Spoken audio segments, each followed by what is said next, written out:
Welcome, my name is Marguerite Reinberger. Today we're having another Valley Access Channel sponsored COVID-19 related program that addresses the pandemic's impact on our local communities. Joining me today are Mayor of Oak Park Heights, Mary McCumber, Mayor of Stillwater, Ted Kozlowski, and Commissioner Gary Kriesel from Washington County, and thank you all for joining me. I know you're coming in with different perspectives. Also, Mary and Ted had joined me back in March. Different thing back then, really starting to see the lockdown. It got worse, and then I want to know how it's looking now. When you go back into that interview that we did you, and by the way, it was seen by a lot of people and they liked your upbeat thing, because that's something I couldn't reassure them because I didn't have that background information of what was going on in the infrastructure of the cities. Did you envision back in late winter that things would be what they are at this point in time, which is the first week of August? Actually, I did not expect that it was going to go this long or be as intense as it has been. At that time, we weren't even considering, I don't think, the schools closing, some of the other things that have happened, seeing the seniors' prom canceled, graduation canceled, all those milestones for kids that they can never get back. So I never expected that at that time. But I think Stillwater High School did a really nice job doing the virtual graduation, and then also our communities went jointly on having a parade for the seniors. So at least they had something to look forward to. But it is different from what I had expected several months ago. I see a little damper on that enthusiasm that I saw in March, but perhaps I'm misinterpreting. No, I'm still hopeful. Good. Well, that's kind of your personality, as is Ted's and Gary's too. Ted, tell me.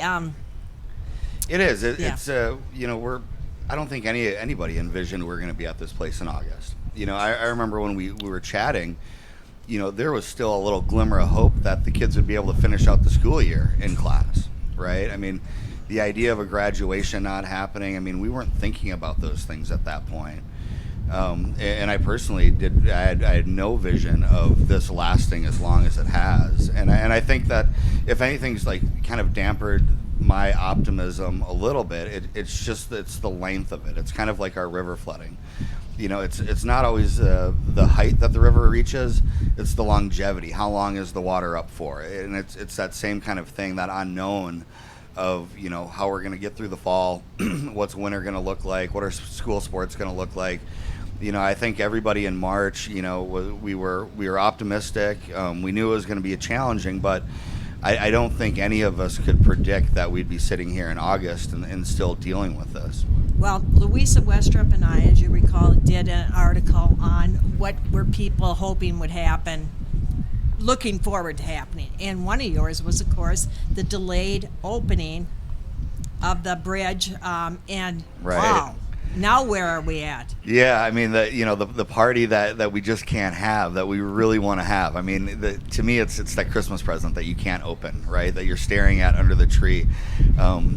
We have this beautiful bridge, the loop trail through Oak Park Heights, through Stillwater, connected to the Browns Creek Trail. It's really is the coolest amenity we've added to this whole valley in 50, 60, 100 years, right? It's amazing. And so, not being able to celebrate that and celebrate the end of the construction that Stillwater and Oak Park Heights have been dealing with for a very, very long time. I think we're ready for a celebration. I think one of the positives that's going to come out of this is just coming out of COVID, coming out of this pandemic. Whenever that happens, this community is going to want a celebration. And we have some really cool things to celebrate, in addition to we're just getting through this pandemic. So I think when the time's ready, we're going to have a celebration in this town that we haven't seen in 100 years. So you haven't even set another date? No. I think we've loosely talked about next May. Okay. But at this point, again, I'm optimistic. This has to be done with by May. But, I didn't think we'd be sitting here in August. So, cautiously optimistic. But it will happen. I just don't know when. And Gary, you were not here for that program, but you, of course, lived through that whole thing. Tell me, did you envision back in March, when it first really started going, envision where we would be at now? Not really. I don't think, right now there's more questions than answered with all of this. What we did is immediately our board declared an emergency.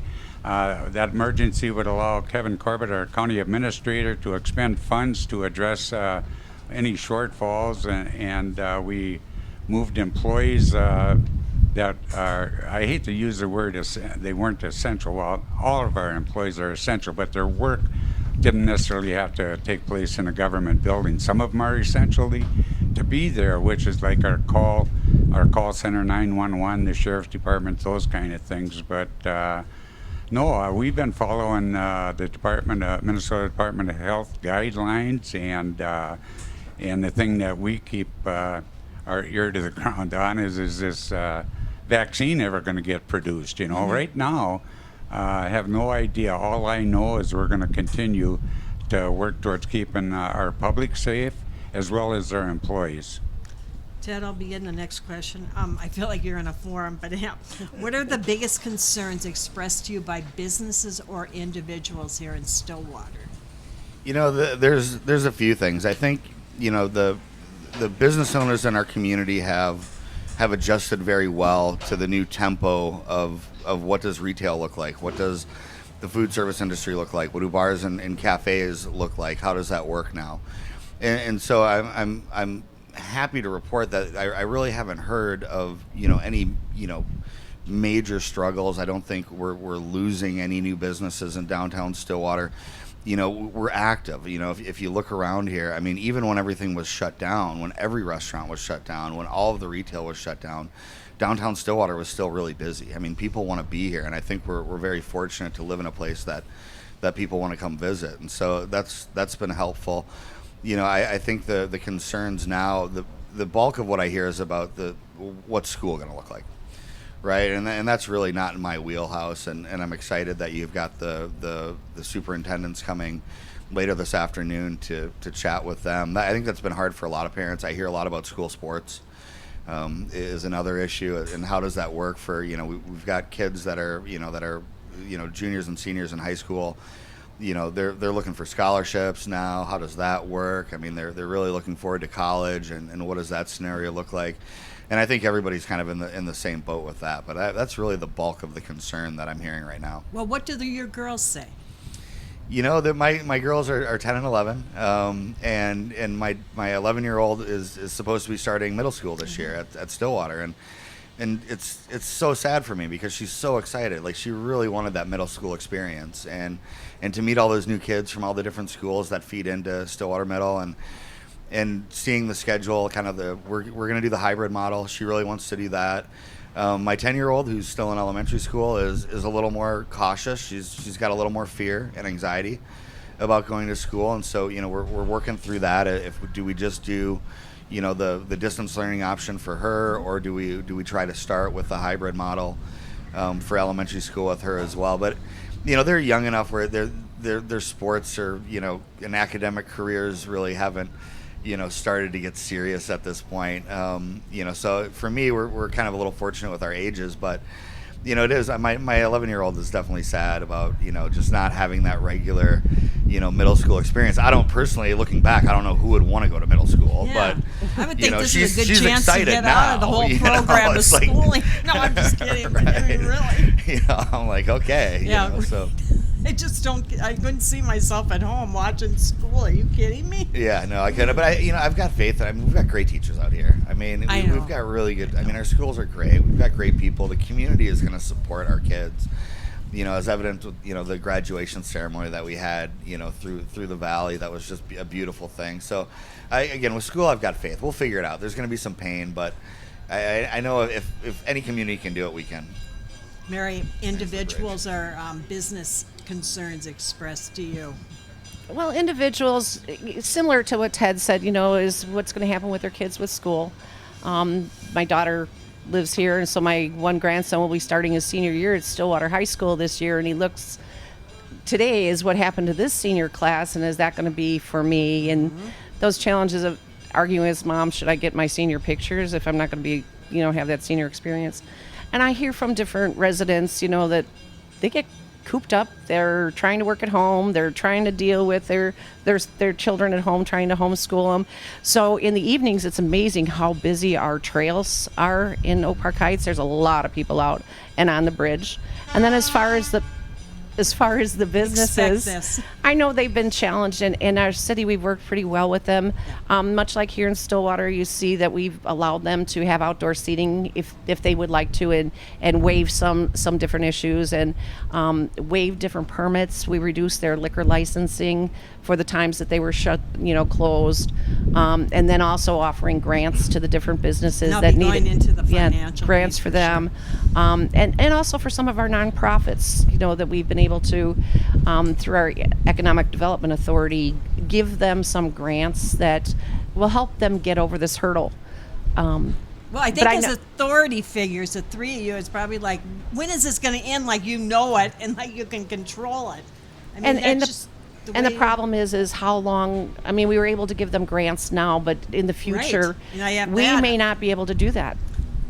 Tell me, Gary, concerns. Well, we recognized early on that this was going to have a significant impact to our small businesses, particularly the bars and restaurants. And I want to commend the mayor for his leadership in working with the county and the state to have some of that outdoor dining on street level. My wife, we go by one of the alleys. It looks like you're looking at Little Italy. It with does. That, It with does. that atmosphere. So kudos to you and I your feel like in council, Mayor. France. Yeah, Thank I you, mean, Gary. yeah. That was a perfect fit. But one of the things that we did early on was recognize that these businesses were losing revenue and they were going to struggle to meet their first half taxes because they didn't have that revenue. So we extended the due date to July 15th and waived any penalty. And that applied to like Lakeview Hospital. You had doctors that were sitting on their hands because they couldn't perform any elective surgery and things like that. But the small business is really feeling the pain. And, we're going to do whatever we can to support them and hopefully get them through this crisis and continue to collaborate with Mayor McCumber and Mayor Kozlowski. And you're bringing up the cooperation with the mayors. I did want to let viewers know that Mayor St. Or's of Bayport was asked but declined to participate. So you didn't think I didn't ask, or that my producer didn't Oh, ask. Margot, never. Thank you, Tim. Just the last comment, if I could, Margot, on small businesses. The elephant in the room is whether or not they'll be able to pay their taxes, the second half taxes due in October. So that's what we're concerned about, to help them any way we can to have them start generating revenue. Yeah. Let's go back to the financial piece. What types of aids, and not just financial, have you been able to offer businesses, nonprofit groups, or individuals to sustain them through this? Well, one of the first things, and I think all of us have done the same thing, is put on our websites, encouraging, go to these businesses, whether it's just for takeout, encouraging them to have outdoor dining, even if they didn't have the option. Move it into your parking lot if you need to, or move it on a side street if you need to. So we have encouraged them that way. And then also say, like with their water bill, their utility bill, we waived any late fees for them because that's also a hardship. Did they know that ahead of time, or just No. kinda like, whoa, wow, this is like a No, little gift? we just waived the fees, Yeah, and then I like did reach out, when we knew that the council talked about, how can we help our businesses, came up with a plan, and then reached out to businesses for them to apply for the grants. Some did and some didn't, and some asked for more than others, but at least we were able to help them out for now. And again, we explain the grants for those who are.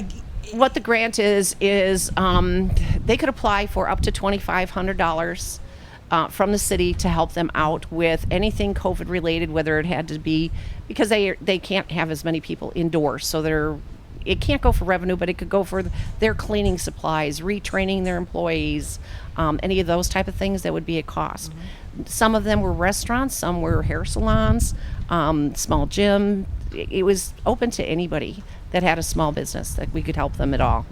Great. Ted, financial or other aid? Yeah, so I guess, going back to, working with Commissioner Creasel in the county and the state, and MnDOT Commissioner Kelleher, and getting, streets, sidewalks, patios. I do want to give a shout out to Sarah Jesperson and Joe Yellens from Lolito and the Lumberjack, and Judd Sather as well from the JX Event Center.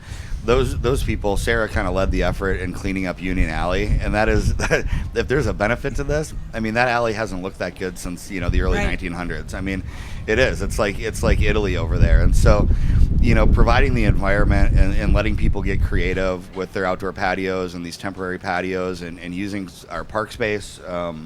We've got the little secret garden across from the Lowell Inn that we're allowing Velveteen to use for outdoor dining.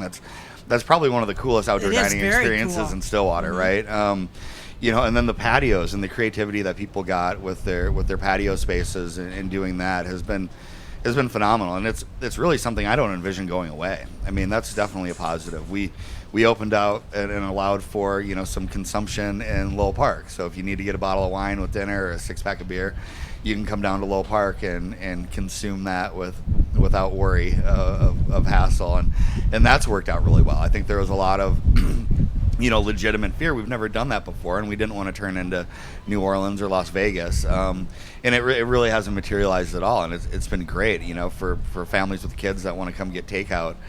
A lot of times my kids, even pre-pandemic, didn't necessarily want to sit and have dinner with mom and I for 2 hours at Mark's. So now we get takeout from Mark's, a bottle of wine. We sit in the back of the truck, and the kids run around the park, and it's really a unique experience that we've never had before that I don't envision going away. And so, that kind of stuff I think has been really good for our community and supporting them. We also have the financial stuff. We're working with the county and Chris Zing, their economic development director, and figuring out the best way to supply grant money. We're going up to I believe $5,000 initially for every business for COVID-related stuff. The city's also getting reimbursed for some of the funds we had to outlay, and waiving parking fees, parking permit fees. We waive liquor license fees, just like, Oak Park Heights and Stillwater virtually did the same things. And we waived all those fees, and we lost that revenue. And so with some of the CARES funding, we can reimburse ourselves for some of that lost revenue, so we don't have to worry about that. But again, going forward, we did elect to start charging for parking on August 1st for weekends and during the week, just in our paid lots, because we're looking, our parking commission said our fund balance is getting way too low. We still have to maintain these things, and so we have to start recouping some of that revenue. And so we'll see how that goes. So far, it seems I haven't heard any complaints about that. And then I think, in Stillwater, we worry about LGA. We get money from the state. We don't know what that looks like. So we're going into budget meetings in 2 weeks with some question marks in terms of what's our funding from the state going to look like. And then also working with the county and looking at the revenue side, because the bulk of our revenue comes from property taxes. So if people are still paying that, the city should be in pretty good shape. I don't envision having to lay anybody off or impact delivery of services. I do want to thank you as an election judge for the precautions you're taking, both for the election judges as well as the voters. I don't know how many will show up in person. I don't anticipate many, but if they do show up, we're on high alert. I mean, they couldn't be, in my book, from a public health standpoint, more secure. And I think I have to be the greeter, I think, and have them all line up, make sure their hands are washed. I mean, there's a lot going to go on here. But thanks for seeing that piece, because, I mean, I do want people to vote. Yeah, absolutely, and we've got to be really careful with that too. So I'm glad we've got Minnesota. We know voting well here in Minnesota. I mean, and especially in Washington County, I think our turnout and the census stuff. I mean, it's like the highest, one of the highest in the state, if not the. So I think we do a pretty good job. Thank you, Gary. You've had a lot of financial aid out. Well, thank you, Margot, and this is why I'm excited to be here this morning, or this afternoon, maybe, because there's probably, at our last board meeting, I mentioned to Yvonne Clinert that we have to really ramp up our effort to communicate what this is all about. And as you know, Yvonne does a great job with our news media and social media and that. But the fact of the matter is the county is receiving $31 million approximately from the feds through the state And of that $31 million, $15 million is devoted to helping small business and homeowners with that are in distress with their mortgages. Again, countywide. So everyone has this idea. It's not just, Countywide. oh, pardon me, And- don't you guys wish, but, Without going through all the details, as you would expect, whenever you get federal money and pass through the state, there's a lot of requirements and eligibility things like that. But businesses will be eligible up to $15,000, and homeowners 10,000 grants, and businesses run out of a home up to $7,500. And August 15th is when we anticipate having the application process up and running. And at this point, we have no idea what that demand's going to be. And it's got to be spent or awarded by December 1st. So it'll be interesting when we see what that demand is. If the demand isn't as great as we think it might be, that might be allow us to increase eligibility, what have you, that would be within the guidelines of the federal government. Washington County, right now we've spent over $2.5 million in COVID-related expenses that will enable us to use some of that funding for that purpose, so we don't pass those costs back on to our taxpayers. And going forward, Kevin Corbett, our county administrator, right from the get-go, got his team together of department heads and that, and started looking at the budget, not next year's, the one we're currently in, and looking for opportunities to cut expenses in anticipation where the economy might be, and they've done just an absolutely great job. And normally the county is so ahead. You're focused into the next year, Right. even the year after. So that must have been kind of an Oh, step it was- back and say, wow, how do we cut expenses this And, year? Some of the things he looked at is a soft hiring freeze. We've probably had like 30 employees retire or left the county, keeping those positions open, only looking at replacing critical and need employees. Like obviously, if somebody retires from the call center, you got to have that replacement, that type of deal. But and it's a work in progress.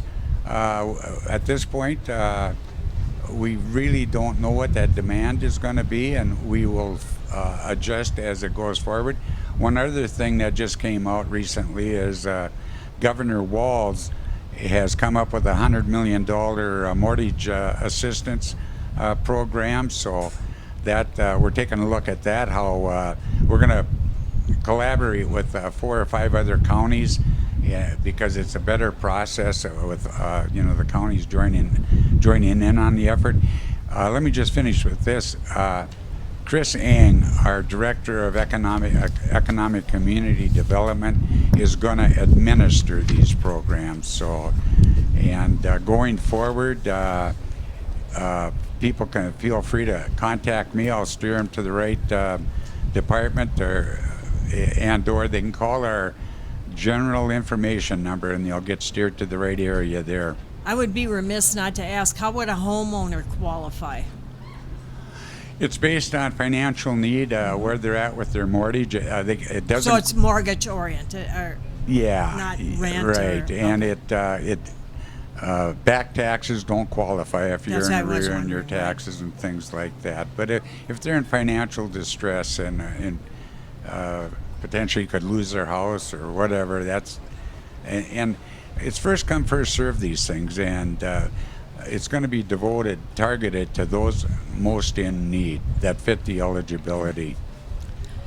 How differently, Ted, if you even know, and probably you have some idea, do the police, fire, paramedics, sheriff office respond differently at all to, because, I mean, certainly there's expenses involved that they, you hear in the cities, they're hesitant to go to home. I mean, I've heard hesitant to go to homes that they know have COVID individuals. I don't know. I mean, again, they've got to, very quickly, and I'm sure Mary and Gary, I mean, we all had to figure out how to do public safety first, Yeah. right? I mean, that was priority one. Like, how do our police and firefighters, paramedics, everybody do their jobs? You know, because we don't have the luxury of saying we can't go, you know, respond to this call, right? I mean, we have to be able to respond to things. And I don't know that it really has had much of a impact, you know, one way or another. You know, the PPE stuff, I think it's no more challenging for our officers to deal with than it is for any of us to remember the mask, to remember to put it on. I think, you know, police and paramedics obviously are pretty well trained in, you know, gloving up and those kinds of things when they're responding to calls. And so I think they're probably better equipped than most of us, frankly, in doing it. But I'm sure there's some challenges there. Really haven't heard anything from PD or fire in terms of the response. I mean, and again, we're not having some of the civil unrest that we're seeing in Minneapolis and St. Paul here. And we also have a low incidence of COVID relative to other right, places, you know, so that's going to absolutely that kind of thing. We haven't had any reports of COVID for city staff or in public safety at all at this point. So, you know, they're being cautious. You know, to answer or to speak on some of the things Gary spoke about, just financially, really quick, just so people in the city know. Our expenses for the city standpoint are just under about $500,000 in what we've, you know, lost in revenue from, you know, the fee structures, the things that we're not charging for, you know, and waiving late fees and penalties and things like that, as well as the operational costs, the capital things, you know, the screens up and getting all the PPE equipment to our department. Mary, are you aware of any changes that they've made? Well, obviously they have to be in full PPE. You know, they have to have their mask. Sometimes if they're unsure about who they're dealing with, you know, they'll put the gloves on and everything else that they need to do. And then the chief puts out decon, decon, decon. You know, it's like his weekly motto to make sure when you get in the squad cars, make sure they're clean. When you get out of the squad cars, make sure they're clean. Same thing with City Hall, anything that anybody touches. You know, initially City Hall was closed and everybody was working remotely. And now that they're back, there's more restrictions, you know, how far you have to stay back. The plexiglass shields, and you mentioned about elections coming up, so plexiglass shields were ordered to make it safe for people when they come to City Hall. But as far as the police department, how they've run their shifts have been a little different. It's starting to ease back a little bit now, but initially, well, we also had the unrest in in the Right. cities, that there was all those unknowns of what was going to happen and if anything was going to happen. But the way they operate today is totally different from what they did a year ago. Mm-hmm. They weren't wearing masks, and initially the department, and I think almost everybody did, they had a trouble getting the N95 mask. Mm-hmm. But we had so many people who reached out to donate. You know, Lowe's offered all hand sanitizer to our police department, and we had residents making masks for the police department. So, and different things, you know, they drop off cookies for the police department. So the city really came out and stood behind helping them as well. That's great. Gary, Sheriff's Department? Yeah, Mayor McCumber did a nice job covering that, I think. To her point, we last meeting before we recognized a lady that, as we all know, there was a mask shortage early on, and she took it upon herself to start sewing masks and making mask kits. Mary did? No, Oh. a lady. It's still on my table. I have Oh, like all the windows you were supposed to wash. But it's Back in March. amazing, a local initiative by one of our citizens, and it's why Washington County is such a great place to live, work, and play. She started doing that, and I think they're up to like 12,000 mask kits, and it's even went throughout the country. People are calling her, how are you doing this? But as far as our officers go, law enforcement, they're going to practice all the best safe health practices, but they're going to respond because it's what they do. You know, they have very a lot of passion for serving the public, but they're going to do it as safely as possible. Do any of you have in-person meetings yet? Any what? In-person Yeah. board meetings yet? Yes. You do? We Mary? do. You We're separated with the panels. What do you call it? Plastic panels. Plexiglass, yeah. Plexiglass, Yeah, right. sure.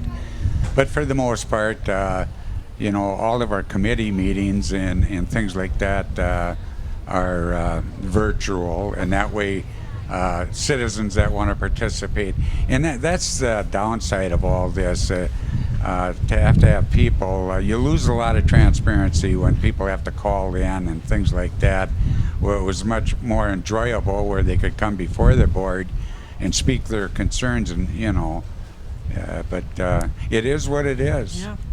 Yeah, we're kind of the same. The council's meeting in person. I mean, if any of us feel like we've got a fever or something like that, we can still Zoom into those meetings. But there's City Hall's still not open to the public, for council meetings or commission meetings. And it is, to Gary's point, it is a challenge. I mean, there are things that are coming about in Stillwater, like the Chestnut Street Plaza, and the conceptual plans or options for the North Eiffel Park property, where you really want that community input. And it's just hard to do over Zoom. It really is. It's hard to have those really good conversations over Zoom. And so we're trying to get creative. We're doing these things outside. We're meeting up at like the rec center, right? And I guess I would extend the invite for sure to make sure Mary and obviously Gary, I mean, that's a good place to have a big meeting, right? You go in the soccer dome, you can spread everybody out and still get, kind of that input. So we're looking at some things like that where we can get people together in a very safe way, to have some good discussions about things we're going to do in the community. But it's been a challenge. I'm looking forward to getting that back to normal as well. I might take you up on your offer for the rec center. We've been trying since the COVID came out, getting an advisory committee put together for the retirement of the King plant, and it'll be a group similar in size to the stakeholder group, and trying to get 24 people socially distanced. Right. It will be challenging, and we need to get moving on that, just simply because 2028 might seem far away, but I remember when I first sat down at the table for the first stakeholder meeting, and it seemed, that bridge is so far away. Well, here it is 3 years later, and it's been built. So these things do move fast. I might take you up on it. You can do it in the ice rink. Just bring your skates. I can't skate. Never could. Let's talk about traditional services put on by the various government entities. Gary, how have libraries, licensing, everything else, parks been impacted? Restrictions? Well, thank you for that question, Margot. Initially, all governments were closed to the public, and then we gradually relaxed that, where libraries now, depending on the group size, you could probably gain entry, but it's limited to group size. I don't know right offhand. I suppose that the employee librarian on duty would determine that, but still have the curbside service for library books. The license center, that can be by appointment. You call, make an appointment, or you can print the form online, and there's a drop box outside, and there's an employee there if you need some help on what you put on that form, and just reassurance that you did it right. Which probably ain't where you're going to really need an appointment, is if you're going to do a title transfer on a car, for instance. They're a lot more complicated, but I've always been really, really proud of those employees that staff our license center. We've always had high remarks on them, and good remarks, and they do their best to serve the public. What else, Margot? Will people be able to vote up at the county? Oh yeah. On Tuesday? Yeah. For the primary. Again, you never know Absolutely. when this is played, so I have to be But cognizant. in our parks, you mentioned our parks.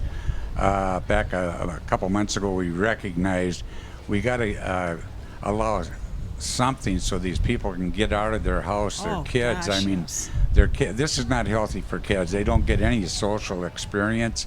So we opened up our parks free of charge for, 3-4 weeks, and a lot of people took advantage of it and enjoyed it. And if anybody hasn't been out to Lake Elmo Regional Park, just don't go to the playground. They have some unbelievable trails that you can experience. You can get in there free on Tuesdays, and so I'd recommend that to anybody. How are the services going, Ted?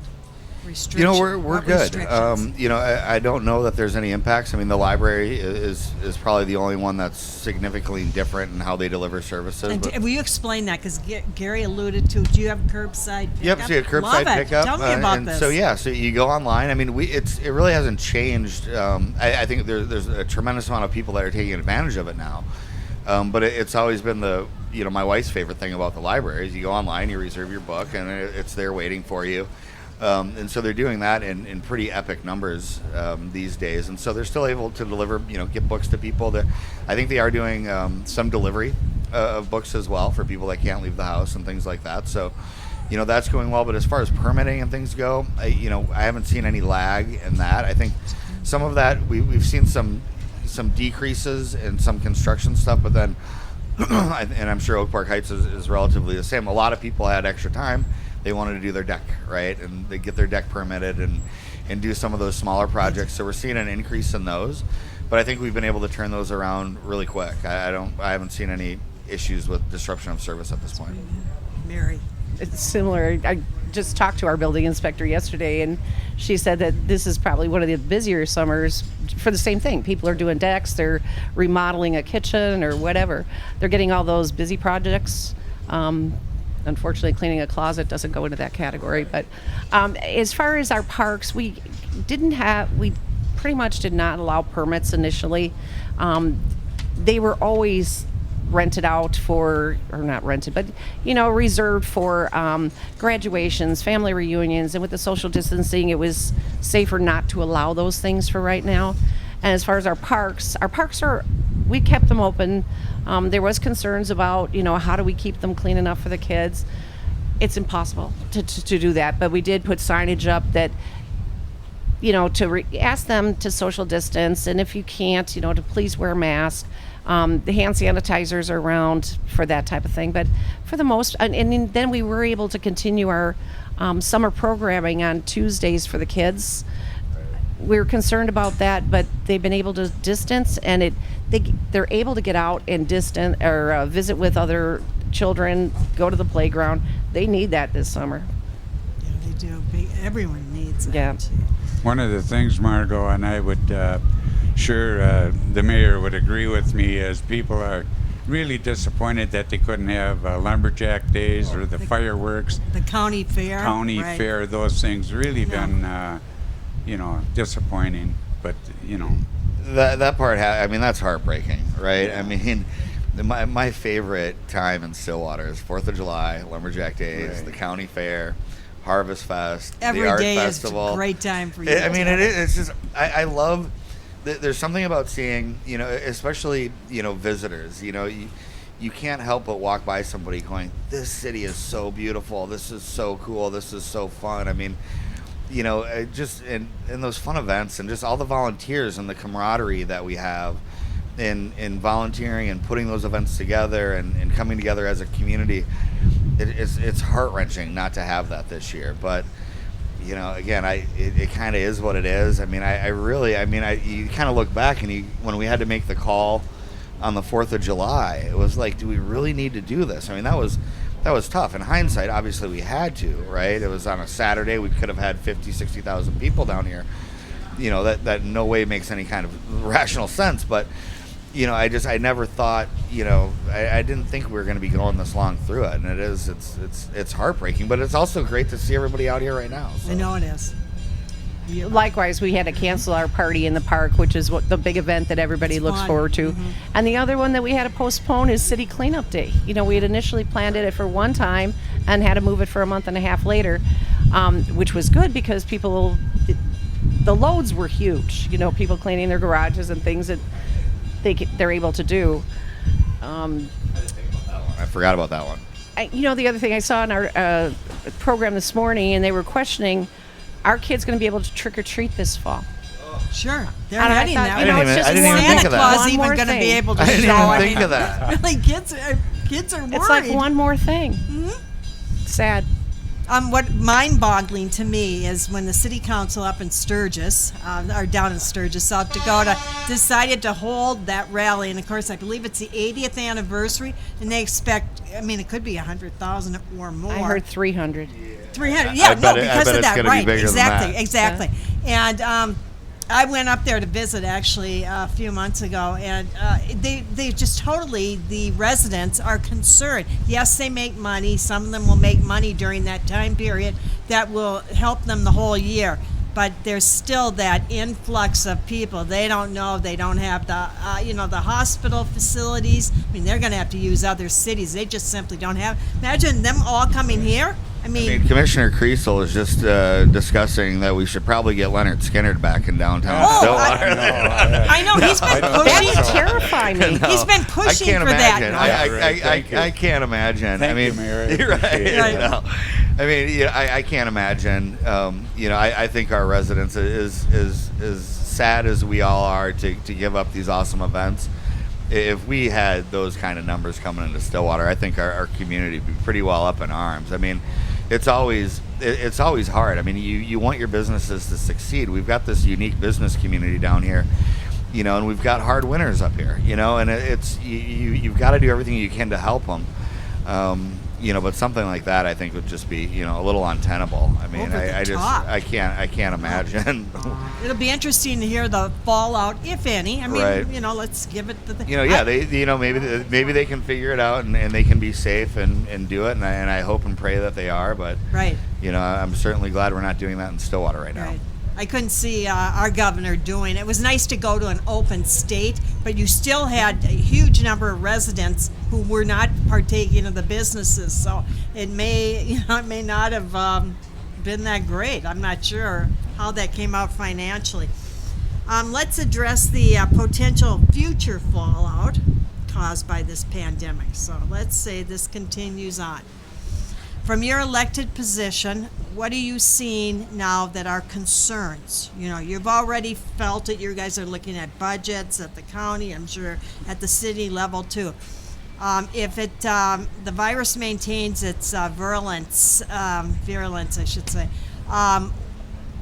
what concerns you guys most as being the heads of the cities and I county guess commissioners? what concerns me most is we have some aids for this year that we got out of the CARES Act to help us. But what about next year? What if this continues into next year?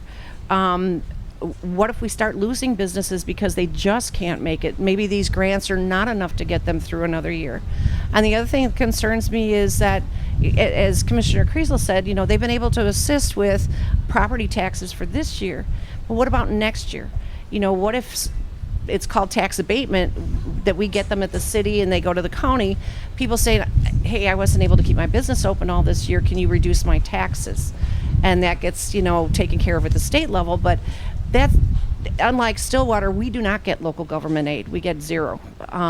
So ours is totally reliant on property taxes, and if we start losing those taxes, and as I mentioned earlier, the King Plan eventually will be closing, so that $4 million is going to go away.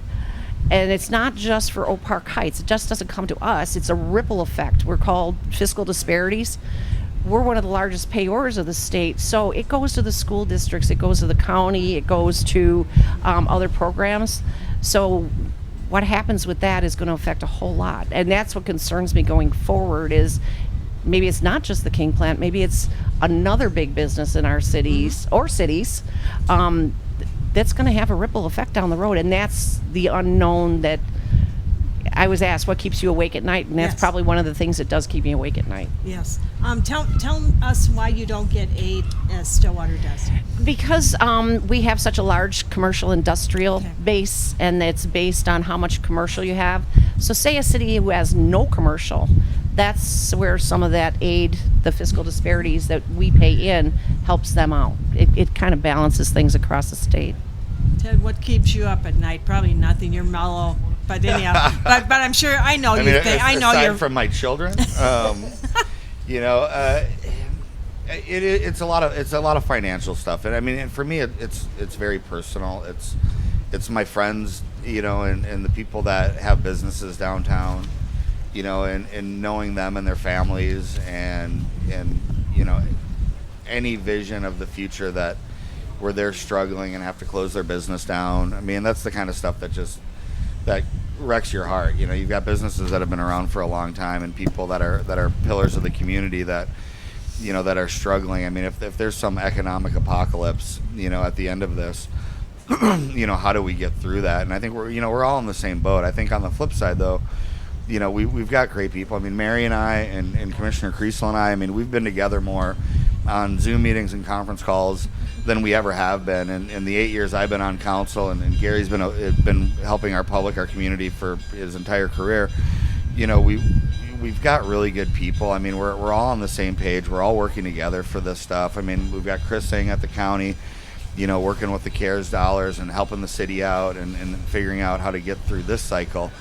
It really is. I don't think we can cut staff anymore at the city of Stillwater. Like, there's really, there's no place to cut that's not going to impact public safety or delivering services, right? So, our budget is what it is. I mean, we've got, healthcare expenses that are soaring for our employees that we need to figure out how to, honor the promises that we've made them, but at the same time we do need to cut costs, but we have to keep coverage and keep the promises we made, and then on top in the King plant does indirectly help Stillwater, right? Those dollars go up to our school, to our county, and the county then gives us help when the city needs it.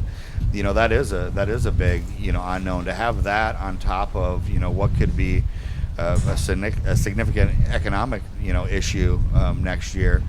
There's a lot of stuff out there, and so for me it's putting off some more of those nice to have things like the Eiffel Park, right? Like, what are we going to do with that? Where do those funds come from? I mean, I just don't see us being able to complete some of those nice to have projects, a skate park, a curling center, the different things that we've been discussing that get people really excited, including myself. That's going to be on the back burner for a long time. Yes, Gary.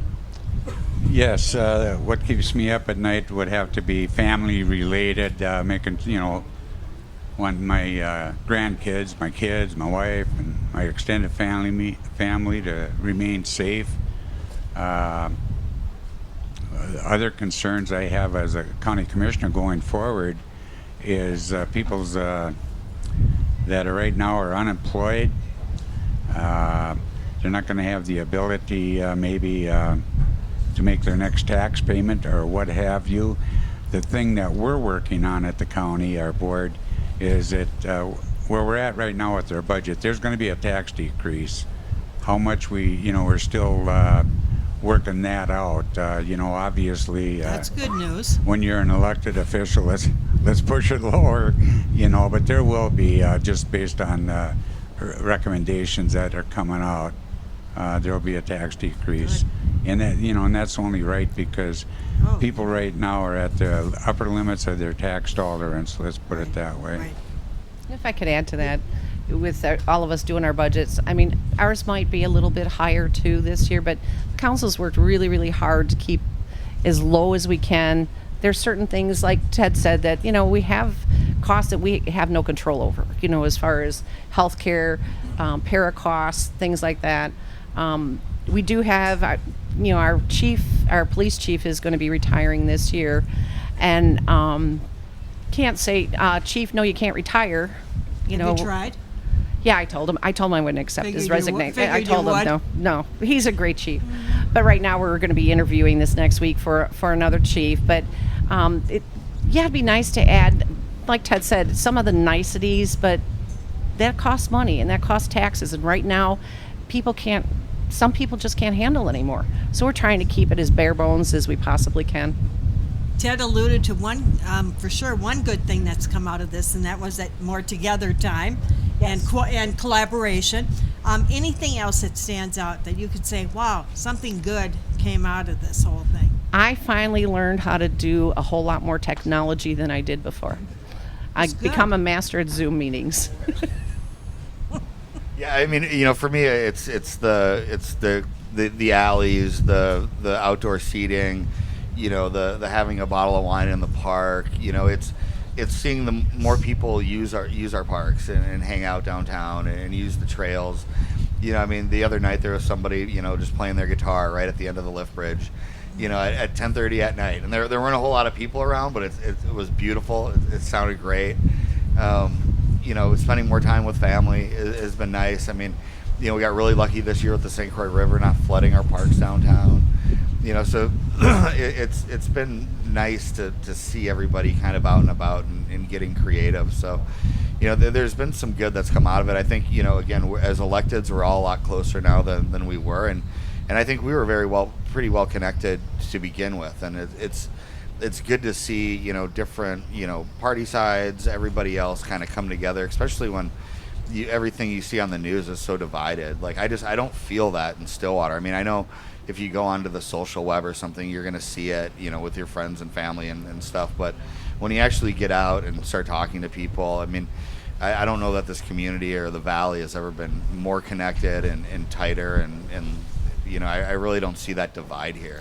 To me, it's been very positive. I would kind of echo those comments. I think to steal Pete Fleck's motto, you look at our local governments and our citizens and residents, everybody's grabbing an oar and rowing the boat. You know what I mean? We're all in it together, and I think that's what makes this such a great area to live in. My final question, is there anything we didn't touch on that would concern your constituents that they should know about? Is there anything?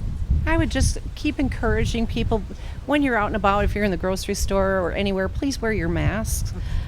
We keep hearing it from the CDC and Department of Health.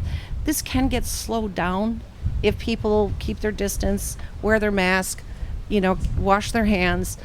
I would love to see kids get back to normal, have the normal school day, and the only way we can get to that point is if everybody works together and cooperates. Yeah, great point, Mayor. I echo those sentiments entirely. I mean, I really think, we can't be divided right now, right? I mean, I would encourage people. I mean, I know we've got a national election coming up, and I know the importance of that, but I really think what would benefit us all more is just to really focus on our communities, our River Valley, right, our friends and neighbors, and do our best to put that aside. I mean, it's all hands on deck right now. We need to get back to normalcy for the sake of our kids, for our parents, our grandparents, for each other. I mean, if we can just stop fighting with each other on Facebook over stupid stuff, I would, again, I know there's no magic wand for that, but I think it's, get out in the community, talk to your neighbors face to face. We've got to be in this together, regardless of where you're at on the political spectrum. And that's the only way we're going to get through this ahead of the curve is if we start working together and stop fighting with each other. I will say, I know when you see this, they'll be on a topic of something disinfectant, and suddenly it'll go political, and it's like, what? I mean, we got to focus. There's nothing.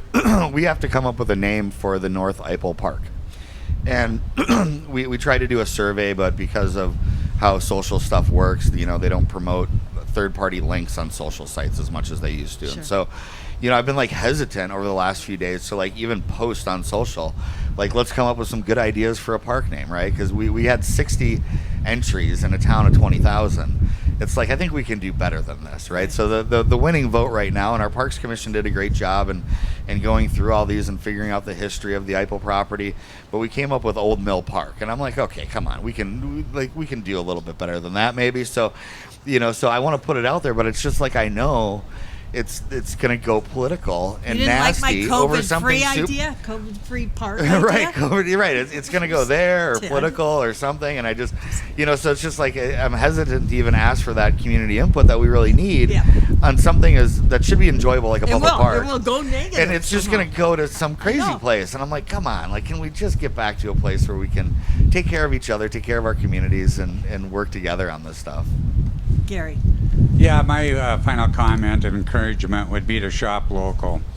If you're thinking about buying something online, rethink that. Get down here, shop local, see if you can't find it down Oak Park Heights, Stillwater, Bayport, whatever this local region is. Because when you look at the small businesses, I don't care if it's Oak Park Heights, Bayport, or Stillwater, they're really what defines the community that we're in, and they all strongly support the value and the mission of the quality of what we want. So the last thing we want is open or vacant storefronts. Very well said, Commissioner. That was great. Thank you. Mayor McCumber, Mayor Kozlowski, and Commissioner Kriesel, thank you for working with us, for us, and really appreciate your being here. And I hate to say it, but I hope we don't have another program 4 months out, which means it's here still. Well, thank you for the opportunity for us to talk with you and with everybody that hopefully will be watching. Thank you, Mario. You're the You best. bet, you bet. Thank you, Margot.